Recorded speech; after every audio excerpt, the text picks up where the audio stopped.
أعزائي المشاهدين، مساء الخير، أهلا بحضراتكم ولقاء أسبوعي يتجدد وجناب السفير. جولة من خلال جناب السفير في العديد من الدول، بنسرح بالخيال كأننا بالضبط بنسافر إلى العديد من الدول من خلال لقاءاتنا مع السادة السفراء وجولتهم في دول العالم.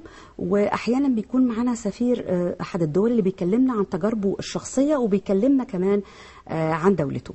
النهاردة الحقيقة جولتنا هتكون في جمهورية فنلندا، ونلتقي مع سعادة السفيرة لورا كانسيكاس دي باريس، سفيرة جمهورية فنلندا بجمهورية مصر العربية.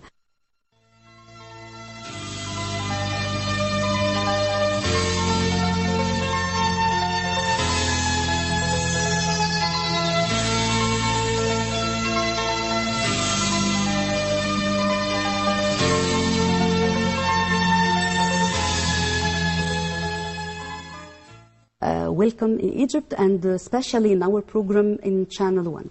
Thank you very much. TV.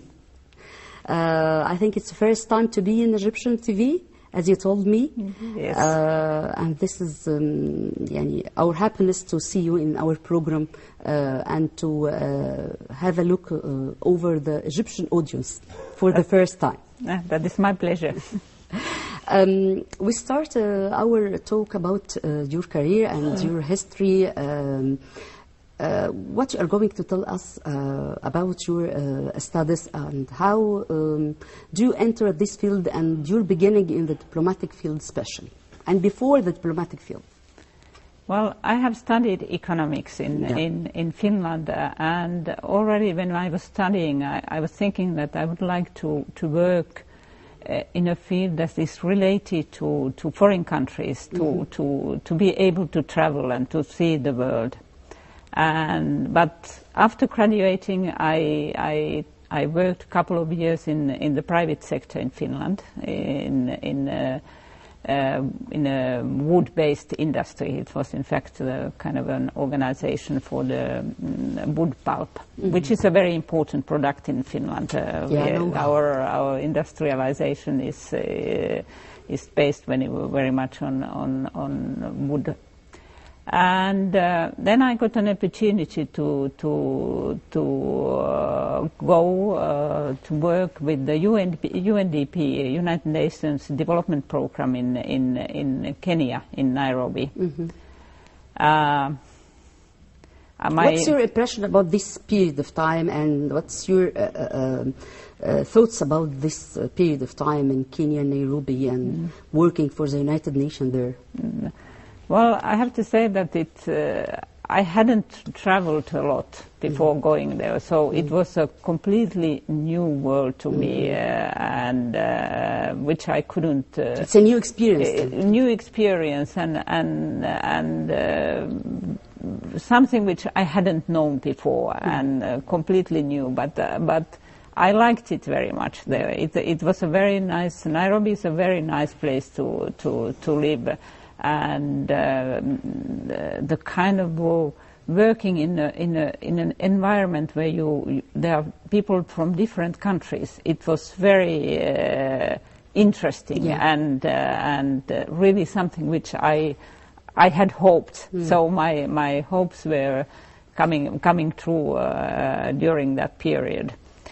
I had thought that I stay in Kenya only 2 years and then I go back to Finland. But at the end, my stay in Nairobi, it was 6 years altogether.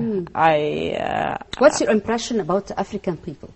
Well, they are very easy to live with in general. Very generous, very, how would I say, happy people who are... They have the joy to live.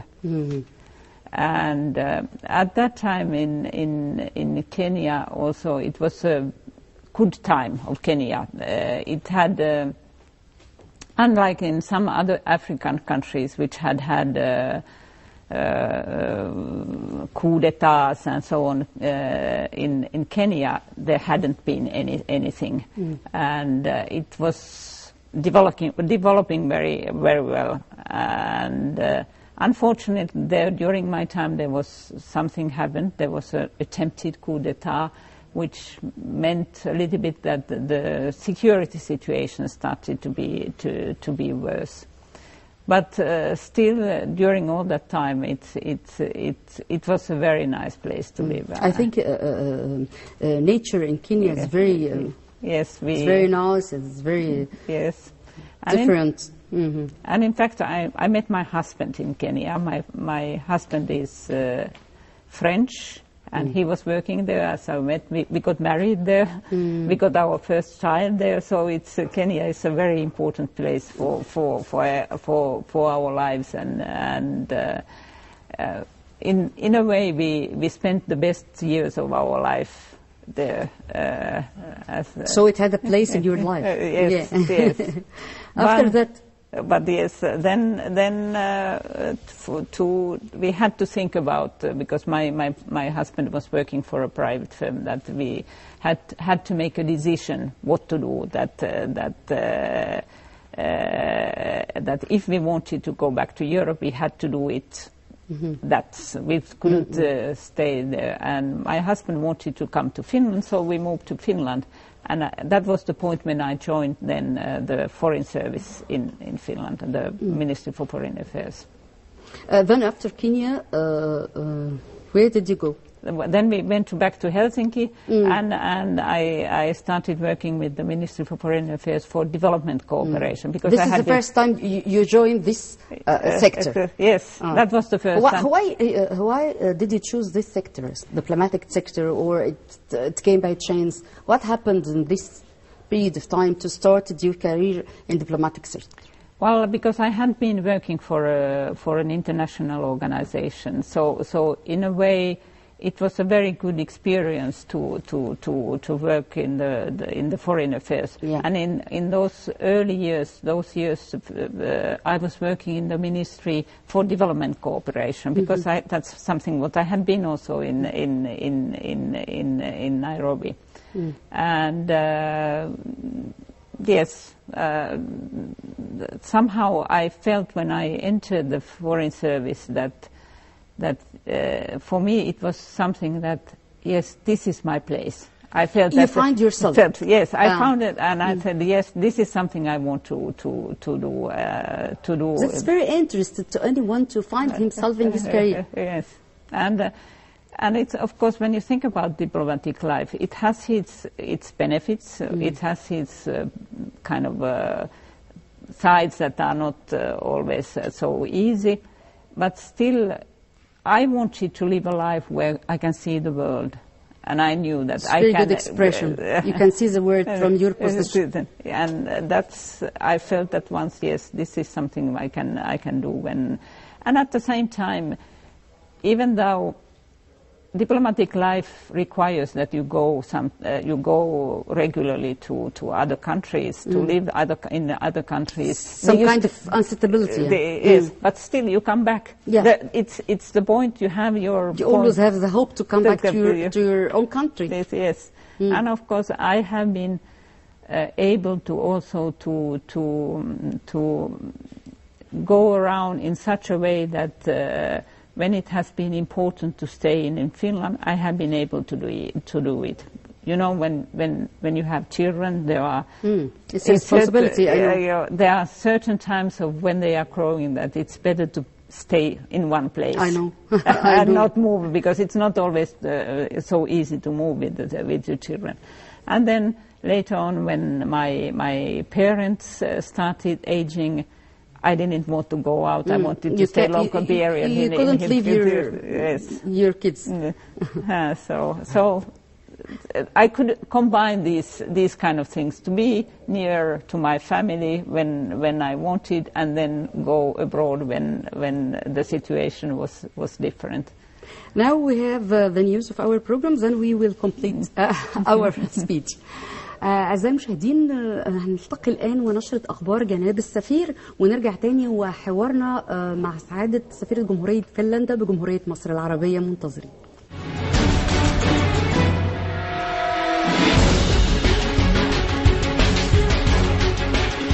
أهلا أهلا بحضراتكم وأخبار السفارات المصرية بالخارج.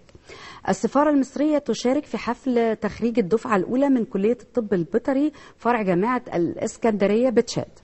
ألقى محمد صلاح الدين القائم بالأعمال بالإنابة بالسفارة المصرية في تشاد كلمة بهذه المناسبة، وأكد فيها على العلاقات التاريخية بين مصر وتشاد، مشيرا إلى الدور الذي تقوم به الوكالة المصرية للشراكة من أجل التنمية التابعة لوزارة الخارجية في إفريقيا.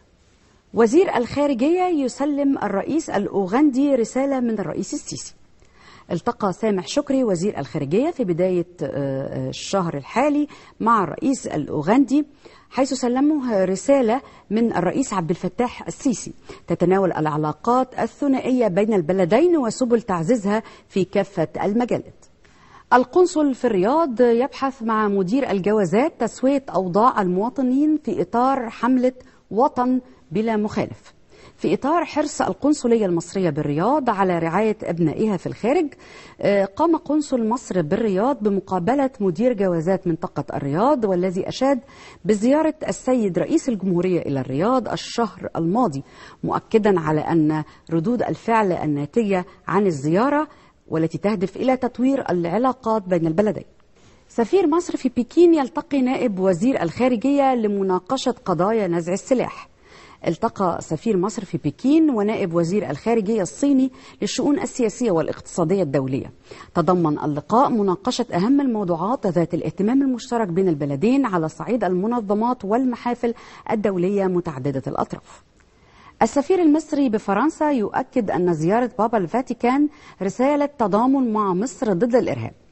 أكد السفير المصري لدى فرنسا على أهمية ورمزية هذه الزيارة التاريخية، والتي أوضح أنها جاءت لتؤكد على مساندة وتضامن قداسة بابا الفاتيكان والكنيسة الكاثوليكية مع الحكومة والشعب المصري في مكافحة الإرهاب.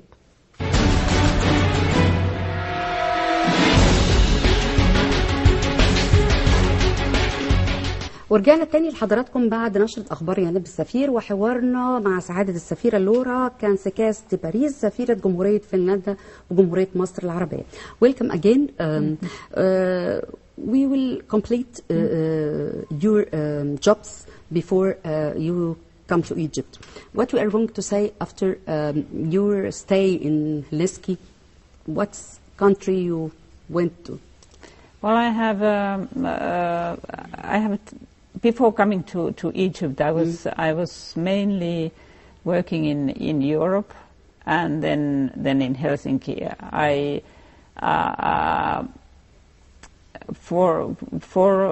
For a while I stayed quite a while in Helsinki. In the first place, we had our second child that was born in Helsinki.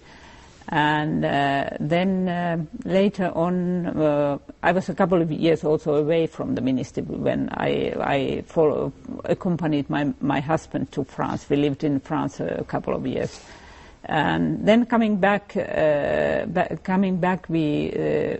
Finland joined the European Union in 1995.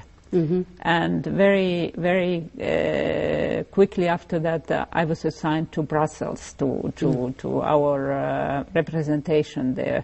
We were preparing the first Finnish EU presidency in 1999, and I was working there 4 years over that presidency, and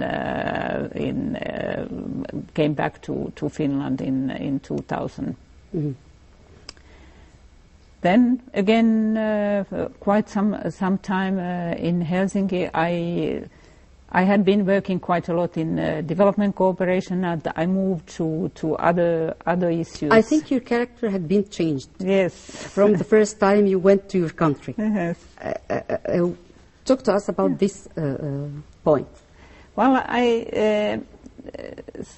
somehow, when first of all, in the Finnish Ministry for Foreign Affairs, we are such a small administration in Finland. We are not a big country, so we have to also do different things. We don't very often specialized, but we see a little bit every different. person do many things. Many things that we are kind of seeing the diplomacy from different points, and of course I was of course also interested to do that, to open my eyes to diplomacy, and I was working quite a lot. Quite many years in questions that were related to arms control and non-proliferation, which some people think that it's funny how you were doing first development and then you go to the arms, but but it's a good experience to. Yes, and it's I have always thought that it's not so far away, but you need to have development, you have to have peace and stability, and arms control and non-proliferation. The aim is peace and stability. So I'm not. The issues were different, but the objective is exactly the same. Yeah, I know. After that, and then I was quite some years also in Vienna. Vienna. Austria, yes. And there I was first working in our permanent mission for organization of... Austria is a very beautiful country. Yes, it is, is a very beautiful country and a very nice place to live, I have to say. And our embassy is also working for there are big United Nations offices are there. So the embassy was working for also in these organizations. That was a very interesting period of time also in my and after came back once again to Finland, and then finally to Egypt. Finally to Egypt. Welcome. We reached Egypt. You told me that you had been here in Egypt before you worked as an ambassador here. Tell me about your experience in Egypt and your impression in Egypt. Well, you know, very often when I'm traveling in different countries, and the first time I go to a country, somehow it comes to me that either that this is a country where I would like to live, or this is a country which I perhaps is not so much to my... It's not suitable. But Egypt and Cairo has been one of those countries that the first time I arrived here, I said, yes, this is a country I would like to live in. Why you said that? It's some kind of a feeling you just that you feel. It's very difficult to say where it comes from. It comes from the people, from what you see around, and it's something inside. It's something inside. It's just a feeling that you feel. That happens to me very, very often. There are lots of countries where about which I have been thinking that I could live there. Less countries that I think I wouldn't like to live there, but there are a few such countries also. But I do remember that those first. You have visited many places here in Cairo and outside Cairo, in Egypt. Well, I haven't had time, but previously I have traveled in Luxor and Aswan, and now I have been. You saw the ancient civilization, and I know your people love it very much. Yes, it's something you look at these ancient civilizations, and you feel humble. You realize that you are just a small person in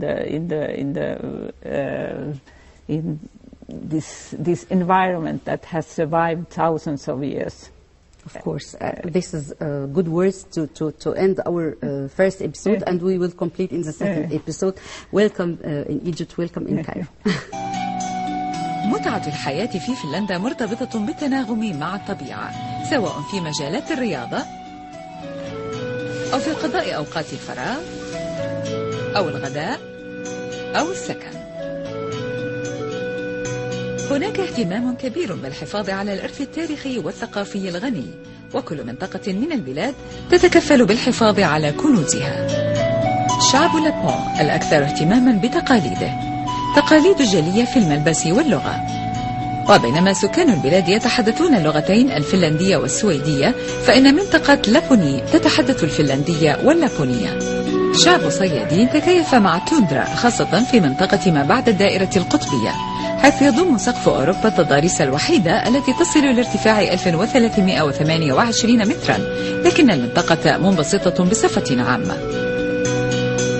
يعتبر غزال الرنة شعار لابوني، وهو مصدر هام للدخل بالنسبة للسكان الذين يربون أكثر من 200 ألف رأس غزال رنة.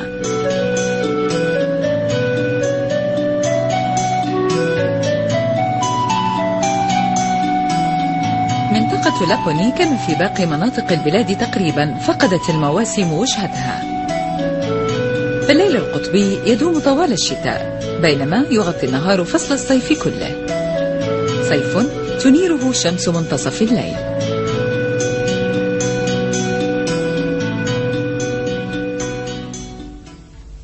يبلغ طول سواحل فنلندا 1100 كيلومتر تطل على بحر البلطيق. لطالما استقبلت السفن الشراعية، أما اليوم فترسو سفن النقل الضخمة القادمة من السويد وألمانيا في ميناء هلسنكي.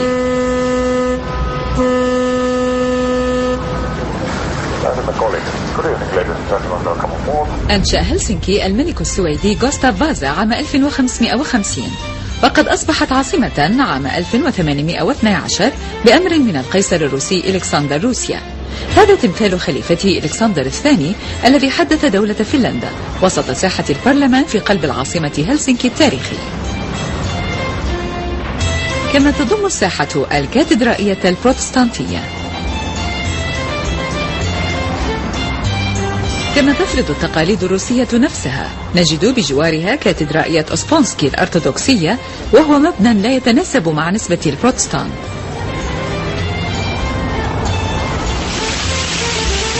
يصبح ميناء سفن الاستجمام في هلسنكي مسرحا لمشهد غريب أيام عطل الأسبوع، مشهد غاسلي السجاد. ترسو السفن بالقرب من حي الشوارع الضيقة الذي يعود ميناؤه لبداية القرن العشرين، وعلى جنباته منازل جميلة من الطراز العصري.